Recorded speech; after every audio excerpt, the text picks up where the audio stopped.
जय हिंद साथियों, स्वागत है आप सभी का अपने YouTube channel steno with Wasim में। चलिए दोस्तों, डिक्टेशन स्टार्ट करते हैं। 5 सेकंड बाद। स्पीड 90 शब्द प्रति मिनट। आज प्रतिलेखन संख्या 57 और 58 का डिक्टेशन रामधारी खंड द्वारा बोला जाएगा। Ready, start. उपाध्यक्ष महोदय, मैं राष्ट्रपति महोदय के भाषण पर जो धन्यवाद प्रस्ताव है उसका समर्थन करने के लिए खड़ा हुआ हूँ। मुझे इस बात की खुशी है कि हमारी सरकार ने समाजवाद का केवल नारा ही नहीं लगाया है, बल्कि समाजवाद को मूर्त रूप देने के लिए कदम भी उठाने प्रारंभ कर दिए हैं। सबसे बड़ी बात तो यह है कि गरीबी हटाओ, गरीबी मिटाओ यह केवल आंदोलन ही नहीं रहा, बल्कि इसको कार्य रूप में परिणत करना भी आरंभ कर दिया गया है। इसके लिए मैं अपने प्रधानमंत्री को जितना भी धन्यवाद दूं वह थोड़ा ही है। मुझे आपसे यह भी कहने का साहस हो रहा है कि सरकार ने इस समय हमारे पहाड़ी क्षेत्रों को पूर्ण राज्य का दर्जा दे दिया है। आज तो वे बिल्कुल पिछड़े हुए थे। मैं आपसे यह कहने का भी साहस कर रहा हूँ कि पहली और सीमा और क्षेत्रों को राज्य का अधिकार तो दे ही दिया गया है, उनको यह अवसर भी दिया गया है कि वे अपने पिछड़े हुए इलाके को उन्नत बनाने के लिए स्वयं प्रयत्न करें और अपने पैरों पर खड़े हों। लेकिन मुझे बड़े दुख के साथ आपके सामने यह कहना पड़ रहा है कि हमारे उत्तर प्रदेश के जो पहाड़ी जिले हैं वे आज भी बहुत ज़्यादा पिछड़े हुए हैं और उनको कोई देखने वाला नहीं है।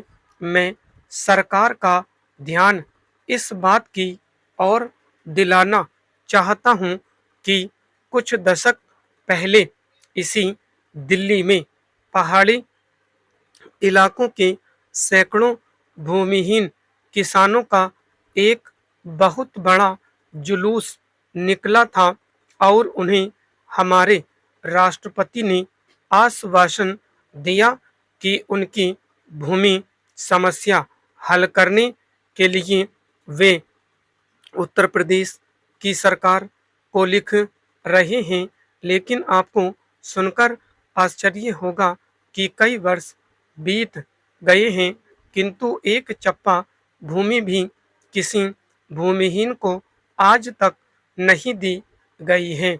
हमारे भूमिहीन किसान कभी जेल में सड़ते हैं और कभी कहीं मारे फिरते हैं, लेकिन भूमि उन्हें नहीं मिली। Para change. इसी प्रकार मैं आपको यह भी बता देना चाहता हूं कि एक बार हमारे मुख्यमंत्री जी ने भी लिखा था कि हमारे उत्तर प्रदेश के जो पहाड़ी जिले हैं वे पूरी तरह से पिछड़े हुए हैं। इसके अलावा एक बार हमारे प्रधानमंत्री जब यहाँ दौरे पर आए थे तब उन्होंने एक सार्वजनिक सभा में भाषण दिया था। Para change. उपाध्यक्ष महोदय, अपने भाषण में उन्होंने कहा कि मैंने आज तक ऐसी गरीबी के दर्शन नहीं किए जैसा कि मैं देख रहा हूँ। ऐसी गरीबी जब हम स्वतंत्र नहीं थे तब अवश्य देखने को मिलती थीं, लेकिन स्वतंत्रता के पश्चात मैं पहली बार ऐसी गरीबी देश के किसी भाग में देख रहा हूँ। देश के विकास के काम को बढ़ाकर ही ऐसी गरीबी हम हटा सकते हैं। सरकारी उद्योगों की स्थिति अजीब है। हर संभव कोशिश से और सद्भाव बनाकर सरकारी उद्योगों के कर्मचारियों को आप अच्छा वेतन देते हैं और उन्हें रहने का अच्छा स्थान देते हैं, फिर भी घाटा होता है और देश का नुकसान होता है।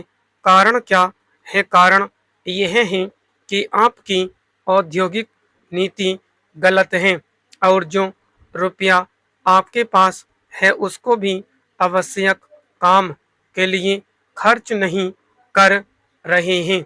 एक तरफ बोकारो के लिए 600 करोड़ रुपया रख रहे हैं और दूसरी ओर राजस्थान नहर को पूरा करने के लिए आप कहते हैं कि हमारे पास पैसा नहीं है।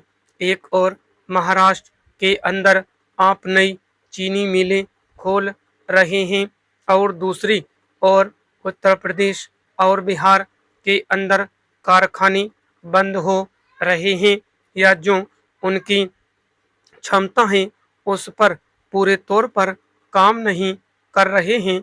यह कोई औद्योगिक नीति नहीं है। पैराचेंज। इसलिए यह कहना ठीक नहीं है कि हमारी औद्योगिक नीति सफल हुई है। मंत्री महोदय कहते हैं कि वे सिंचाई के लिए एक सिंचाई आयोग बनाकर अच्छी बात है, मगर सिंचाई की क्या हालत है हमारे देश के अंदर, यह भी तो देखिए। जिस समय हमारे देश में कोसी बांध का काम शुरू हुआ था उस समय पाकिस्तान ने एक बांध पूरा कर लिया था। वहां उससे सिंचाई हो रही है और हमारे यहाँ इसका काम आधा भी नहीं हुआ है। राजस्थान नहर शुरू हुए कितने वर्ष हो गए हैं, परंतु अभी भी वह बनी नहीं। हमारे यहाँ कोई ठीक तौर तरीका नहीं है। मंत्रियों और सांसदों के मकानों के लिए करोड़ों रुपया निकल सकते हैं, मगर देश के उद्योग के लिए, देश के किसान और मजदूर के लिए जो रुपया चाहिए वह नहीं मिल सकता। उसके लिए रुपया नहीं दे सकते हैं। यह कोई उद्योग नीति नहीं है, यह एक खिलवाड़ किया जा रहा है। मैं कल सदन को बतला रहा था कि कुछ सड़कें विश्व बैंक की सहायता से बनने वाली थी।